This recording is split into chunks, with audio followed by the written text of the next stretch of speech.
Hola, bienvenidos a este primer módulo del curso Bebés y Niños Seguros en el Automóvil. Soy Jesús Monclús, responsable de Prevención y Seguridad Vial de Fundación Mapfre y uno de los directores de este curso. En este primer módulo, que es uno de los 4 de los que consta el curso, vamos a tratar temas relacionados con la siniestralidad de los niños en el tráfico. Vamos a hablar también de la efectividad y tasa de uso de los asientos infantiles. Vamos a hablar de las leyes sobre el uso de sistemas de retención infantil, sobre la normativa de homologación, que también es parte de la legislación, y finalmente vamos a hablar sobre también el sistema ISOCIS de sujeción. En cuanto a la siniestralidad infantil en el auto, en los coches, queremos presentar las principales estadísticas sobre siniestralidad infantil en el automóvil y, sobre todo, situar esas estadísticas en el contexto de la mortalidad infantil por causas externas en general, para hacer hincapié en la importancia del tema que estamos tratando. Vamos a ver aspectos como que los accidentes de tránsito suponen la mayor causa de muerte externa infantil y, de hecho, la mayor parte de los niños lesionados graves, sobre todo fallecidos en el tráfico, son ocupantes de vehículos ligeros, son ocupantes de autos, de coches o ocupantes también de furgonetas o vehículos de mercancías ligeros. Vamos a hablar también en la siguiente sección sobre cómo cada vez que se produce una colisión, un choque entre vehículos, se producen 3 impactos diferentes. Vamos a explicar los conceptos básicos de la fuerza de choque para poder entender por qué son tan importantes los asientos infantiles. Vamos también a clasificar los distintos tipos de accidentes y vamos a describir los 5 modos en que los sistemas de retención previenen las lesiones. Estos son los objetivos de esta sección del módulo. En concreto vamos a hablar de aspectos,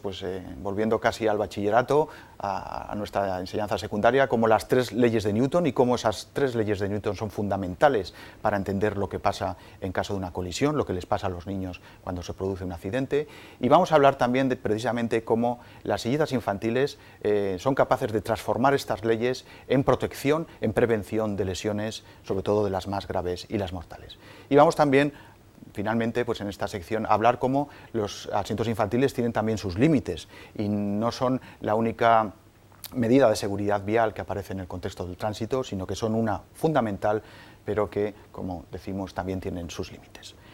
Vamos a hablar a continuación, en la siguiente sección, de la efectividad y de las tasas de uso. Como los objetivos que nos planteamos en esta sección, queremos ofrecer los datos más actualizados sobre efectividad, también sobre las tasas de uso de los dispositivos de retención infantil, por una parte en condiciones normales de circulación, pero también cuando se producen lesiones y sobre todo cuando hay una lesión mortal, y también vamos a empezar a citar, porque no hablaremos más de este tema tan importante, algunos de los errores de uso más frecuentes que reducen la capacidad de prevención, la efectividad de las sillitas infantiles. Vamos a ver esas tasas de uso, especialmente un tema muy importante, cómo son diferentes en condiciones normales con respecto a las tasas de uso en el caso de los niños fallecidos, lo que demuestra, es una manera incluso de poder medir la efectividad de las sillitas infantiles. En la siguiente sección vamos a hablar sobre las leyes,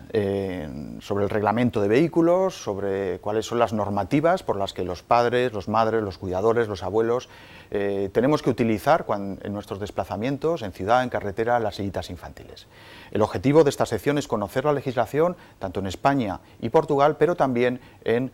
una buena parte, en la mayor parte de los países de Latinoamérica. No se trata de conocer todas las legislaciones en profundidad, pero sí en aquellos entornos, en aquellos países en los que estamos desarrollando esta actividad de prevención. Y también queremos recordar esa necesidad de que las leyes, puesto que las leyes cambian, nos tenemos que mantener actualizados y como expertos, cuando terminemos este curso en seguridad vial infantil en automóvil, tendremos que estar muy pendientes de documentar y de transmitir esas actualizaciones normativas e incluso también de conocimientos técnicos o científicos. Hablaremos también, dentro de esta parte, de nuestra propuesta desde Fundación Mapfre de cuál debería ser la legislación modelo o la legislación más integral a la que deberíamos intentar tender en todos los países. No nos olvidemos que como conocedores, como curiosos, como expertos, como técnicos en seguridad vial infantil, una de nuestras labores, quizá no la más inmediata, pero una de las más importantes, va a ser promover legislaciones completas, legislaciones integrales que protejan en todos los ámbitos a los niños. Y aquí es donde podemos hacer esa labor, más allá de explicar a un padre, a una madre, cómo situar una sillita, cómo instalar una sillita, pero incluso como expertos podremos asesorar y podremos transmitir nuestra opinión sobre cómo tiene que ser la legislación. Hablaremos también sobre las normativas de homologación. Una cosa es lo que la legislación de tránsito nos dice, cómo tenemos que, como padres o madres, que utilizar unas sillitas infantiles, y otra cosa es cómo esas sillitas infantiles tienen que ser homologadas, tienen que ser certificadas, tienen que ser visadas por organismos independientes para garantizar su seguridad antes de ponerse a la venta en los diferentes mercados. Así que explicaremos ese papel de la homologación y explicaremos cuáles son los contenidos, en qué consisten las diferentes normas de homologación. Hablaremos de qué es una normativa en general, por qué es necesario homologar, por qué hay un riesgo cuando los productos no están homologados, y hablaremos de las dos normativas de homologación que existen a nivel europeo, pero me atrevería a decir a nivel internacional, ya que están desarrolladas en el marco de Naciones Unidas, más importantes, que son la clásica o tradicional normativa ECE R44/04, la versión 4 del reglamento 44, y también la nueva normativa, el reglamento 129, que se conoce como AISA-IS en muchas ocasiones. También hablaremos de una prueba adicional que se viene desarrollando en los últimos años en Suecia, que es el Plus Test.